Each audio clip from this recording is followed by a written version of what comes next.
Well, good morning. I'm excited to be able to be here today in Flagler County to announce that starting tomorrow morning at 9 a.m., we will have a monoclonal antibody treatment site right here at the Daytona State College Palm Coast campus, and that will be open from 9 a.m. to 5 p.m. It'll be open 7 days a week. And also happy to announce that starting tomorrow as well, there will be a site down in Highlands County at the Highlands County Agri-Civic Center in Sebring, and that will also be open 9 a.m. to 5 p.m. 7 days a week. Now, these treatments are free of charge to patients, and they do not require a written prescription or written referral from a physician because we do have a standing order from the Surgeon General. We've now in Florida, just with we now will have, starting tomorrow morning, we'll have 25 sites throughout the state of Florida, and since we started these sites, we've seen daily admissions to hospitals for COVID decline dramatically. We've seen the COVID hospital census statewide decline significantly. In fact, today is the 14th consecutive day that the hospital census statewide has declined, and that would not be happening like it is without having these monoclonal antibody treatments available for people.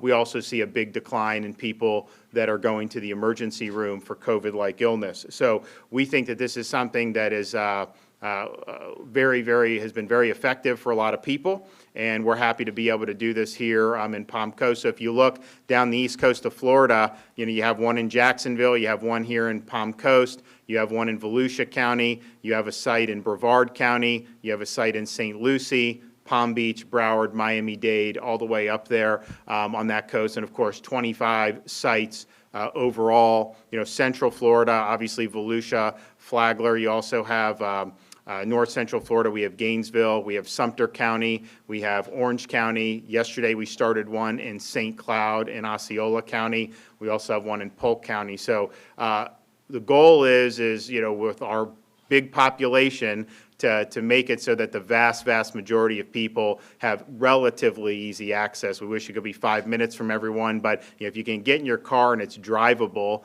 that makes a big difference. And so I think we've been able to do that. And look, at the end of the day, the message has been for us, particularly these last many weeks, COVID is a treatable illness. You didn't hear as much about these treatments for a long time as you should have.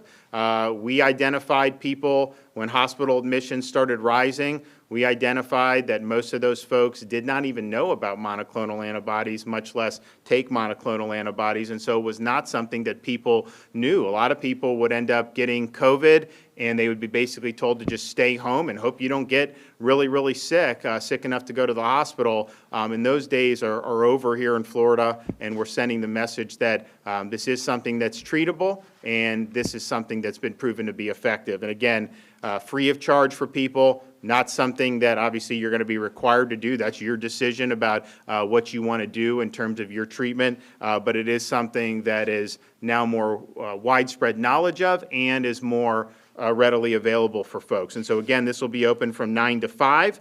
7 days a week, and if you want to identify a site, a location near you, you can go to floridahealthcovid19.gov. If you want to make an appointment at one of the state sites, you can go to patientportalfl.com.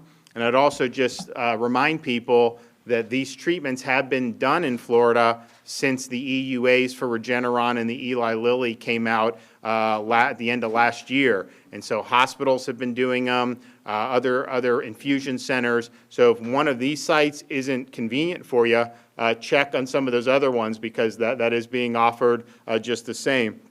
Most of the infusion centers do it through IV. The Regeneron, you can do IV, but it's also approved for subcutaneous injections. So our sites tend to focus on doing the injections because you can get more patients through if you do it that way. It's easier, but it's approved for both. This is something where if you are elderly or if you have certain health risk factors like being overweight, having kidney problems, diabetes, heart problems, or lung conditions, that is really the group of people that this is going to be most effective for. And the goal is obviously get early treatment, save lives, keep people out of the hospital, get people back up on their feet as soon as they can. And I think that And we'll hear from some folks here today who recently received the treatments at some of these sites. And, we've had some people who were headed straight to the ICU if they had not gotten this intervention, and that is abundantly clear. There's other people who, we've had some very elderly people, fully vaccinated, who would get infected, get the monoclonals. Some of them still ended up going to the hospital, but ended up getting discharged, and we're told this was really good you did that, because if you didn't do it, you probably wouldn't be getting discharged now. And then we have some other folks who, start to get seriously ill, get this, and really can get back on their feet very, very quickly. And you're talking about people that are raising families, people that have businesses and jobs and all these other things. If you can get back up on your feet quickly instead of being sick for 2 weeks, that's obviously a very, very good thing. So we've seen a lot of success, and we're glad that we're really helping lead the charge on early treatment. We have some folks here who are going to be able to talk about some of the treatment that they have. So I have Amy Young, who lives here in Flagler. She's a mom and a realtor. She tested positive recently and got her monoclonal antibody treatment here in Florida. And so she's going to come up and talk about what happened. Good morning. So as Governor DeSantis was saying, I have a real estate company here in Palm Coast, so I'm not a medical person, I'm not political, I'm not whatever. I just want everyone to have the same opportunity that I did. So a few weeks ago, I tested positive for the COVID. I did a CVS test. It came out positive. Went to my doctor the next morning, confirmed it. Just absolutely felt like a train wreck, felt like I'd been beaten half to death. I am a cancer survivor, so I know what pain is. I also have rheumatoid arthritis, so again, I know fatigue, I know pain. This was like nothing I'd ever experienced in my life. I was checking my oxygen levels and things like that. I went down twice in the 90s. In fact, twice it was 90. My heart rate was between 46 and 48. My temperature was 105.1. The night before I went in and I got the Regeneron treatment, I seriously considered calling 911 because I was so short of breath, I could not have a conversation at all. So I went in, I was scared. I did the research that I could find.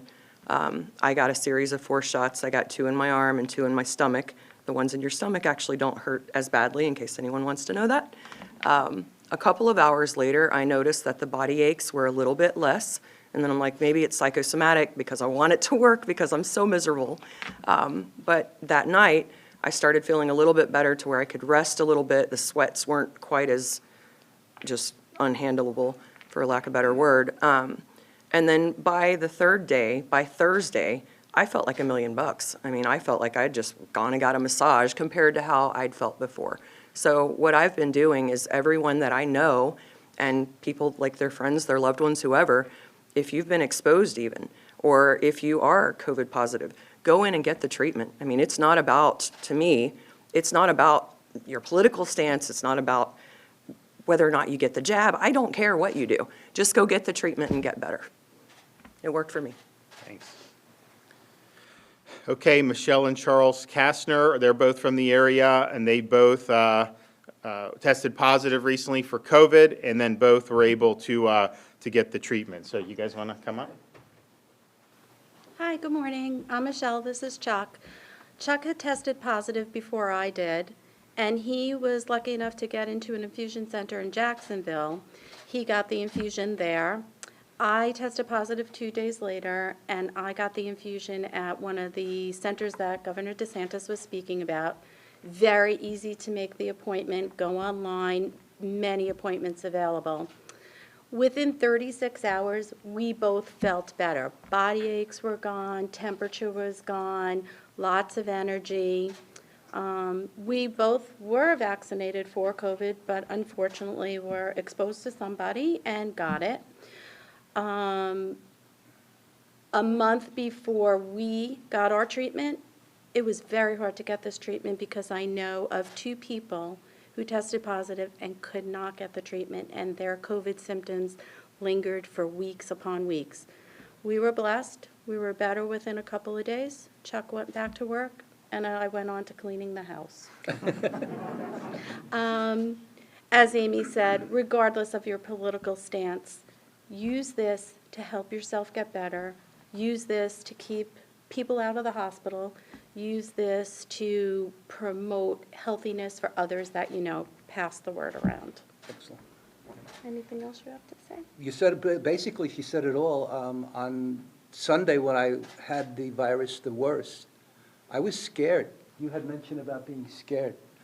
2 children, my beautiful wife, I was really scared. 102 fever.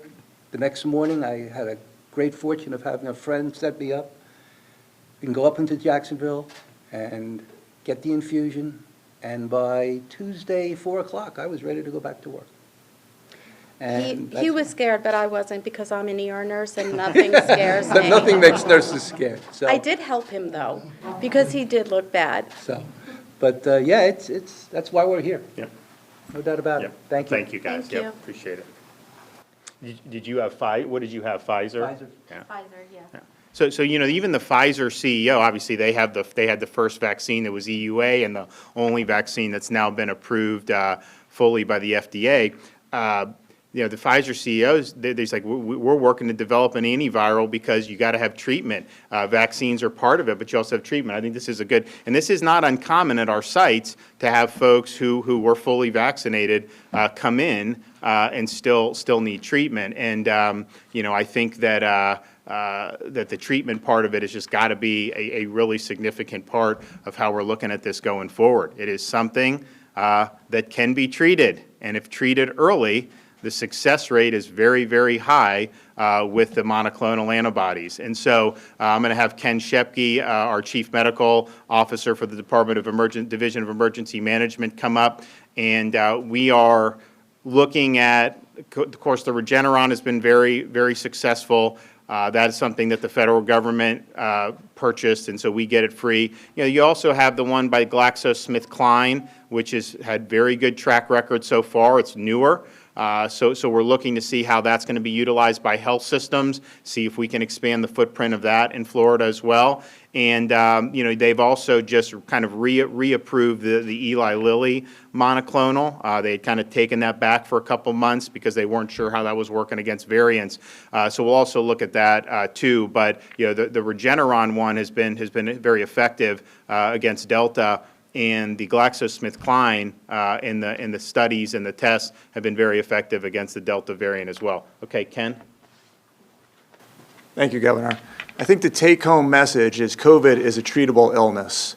These monoclonal antibodies, antibodies period, physicians have been using for years. And I know a lot of people don't know a lot about them, but this is a great safety track record for the years that we've been using antibodies, and you can use it to target any number of illnesses, and obviously we're targeting COVID with this.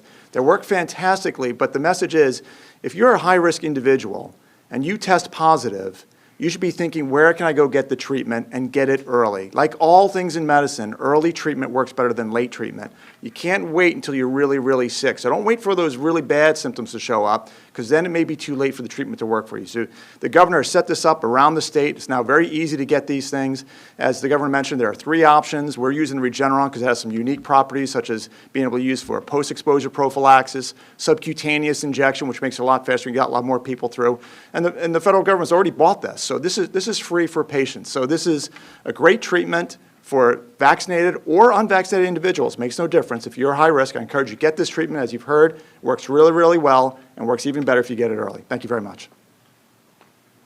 And so we're, this site can do, we'll be able to do over 300. I would say of the 22 sites that have been operating for a while now, I would say probably there's 2 or 3 that will hit 300 routinely. Most of them typically do probably between 150 and 200, which just means if you need it, likely not going to have to wait. We also have seen the last few days a decline in the people going to get it, but we think that's probably just a reflection of less incidence of infections, and so that's not necessarily a bad sign. If people know about it but don't need to use it, that's obviously good because that means they're not infected in the first place. But we're going to pass 67,000. Actually, we may even hit 70,000 treatments by the close of business today. And again, since we've rolled this out, raised the awareness, our 70,000 treatments are not the whole enchilada, because you have more people now asking physicians about it, more people getting it through kind of the normal healthcare channels as well. And so I think, all that in, you look, and when you see things like 14 straight days of declining hospital census statewide. I mean, normally when it goes down, but it kind of blips up and down with a downward trend. I mean, this has been 14 straight days, and I think that this has kept an awful lot of people out of the hospital, and I think it's definitely saved lives. So that's a really good thing, and we're happy to be here, and we're hopefully that this will be beneficial for the community. Obviously, Flagler, we think some people, particularly St. Augustine and that part of St. Johns County, could do it. Putnam County, I mean, we think this will be convenient for a lot of folks across quite a few different counties. Okay, so thank you guys. I'll take a couple questions before I head on out. Yes. Governor, I want to thank you on behalf of the residents of the city of Palm Coast. Thank you for bringing these services to our aging community. Sure. You're going to get an extra benefit here. I want to also thank Daytona State for cutting the ribbon on their new nursing program just a couple of weeks ago. So those new students will get a chance to see how medicine ought to work firsthand. So thank you again. And maybe we can transition it over eventually where the nursing students can run some of these sites. I think it'd be very good. And the thing that we've seen with since COVID hit was there was a big disruption in the hospitals because they were basically clearing them out for a surge in March and April 2020. Didn't really happen in most parts of the country, but a lot of these the people got laid off, all this stuff. And then, like, the way the staffing works, most hospitals are short-staffed now. There's a huge need, particularly for nurses in these places. And so there's contracting agencies where when you have rising COVID patients, so if you look at the areas where COVID's really rising now throughout our country, they're bringing in a lot of those hospitals have to bring in a lot of contract professionals to be able to work. And I don't know how long that's going to last in terms of that model, but I can tell you, if you're somebody that's coming out with these credentials, and I know they're working hard at Daytona State, and we've supported the budget support for the program, you're going to have a job. I mean, and you're going to be able to be put to work. And so it's a good time to be in this field in terms of having opportunities. You probably will have your pick of the litter, because I've not talked to a single health system that has not raised the issue of staffing needs. And so it's a really big deal. And as a realtor, we are building 2 medical centers here right now. So we're going to have a technology center for nursing right in the center of town center. And Governor, at this site, the nursing program will produce 120 new nurses out of this campus. And I bet you the employment rate is going to be probably close to 100%, which is good. Governor, do you have any remarks on the hearing happening today on the school mask mandate case In which jurisdiction? in Tallahassee? Oh, for the stay? Well, look, I mean, we know, since I've been governor, I think any issue that has any type of and I don't know why the masks have politics around it. Let the parents make the decision that's best for their kids. If you want the mask, do it. If you don't. That's fine. But, we have unions involved, and the same unions that wanted schools closed all of last year. Remember, we were in court last year at this time because they sued me to close the schools. We were getting kids back in school. We understood how important that was for parents and for kids to be learning and all this stuff. But what we found is, in the trial courts in Tallahassee, state and federal, we typically lose if there's a political component to it. But then in the appeals court, we almost always win. And so I don't think that he's going to lift the stay. The judge will lift the stay. But if it is lifted, I am confident that will be reinstated, at the 11th Circuit. It's also important to point out, I mean, we've seen the numbers decline across the board in Florida. When school came in, so I mean, all the schools, probably by like that 3rd week of August, almost all schools were in. And you've seen the numbers decline, not just hospitalizations, but cases and all these other things. And it just shows you the folks that have acted like from the beginning of this, the data has never supported that schools are driving community spread of this. And the fact that we had millions of kids go back to school and our numbers are down. And that's true. The pediatric hospitalizations are down too. Admissions are down too. So I think it shows. And I also think if you look at the statistics, you're not seeing a statistically significant difference between the areas that are following the law and allowing parents to make the decisions, and those handful of districts that have defied the law and are not letting parents make the decision and are forced masking all the kids, particularly these young kids. But you're not seeing a huge difference in terms of the outcomes. For example, Martin County, Palm Beach, right next to each other. Martin, parents' choice. Palm Beach overruled the parents, forced masking. The infection rates are actually higher in Palm Beach, but it's not even significant, the difference. And so that evidence is consistent with what we've seen throughout the entire course of this, and so I'm confident we'll end up winning on appeal in that case. And we've also got some other stuff that's going to be coming down the pike. I mean, we're really, really excited about being in front of the 11th Circuit on our big tech litigation. If you look at that, we didn't think we'd win in the trial court, but you look what the judge said. Judge acknowledged that these companies are not like normal companies. We're not preempted. And the issues that they had with what we did were really, I think, more tangential to the core of what we were trying to do to protect Floridians against censorship and being deplatformed. So that's going to come up there. We also have the immigration case for releasing criminal aliens back into our communities. We think that Biden has a responsibility not to do that. That is going to be in front of the 11th Circuit. So we got a lot of interesting stuff coming down the pike, but I'm very confident on the mask, on the school parents' choice. I think we'll do well. Okay, we'll see you guys soon. Take care.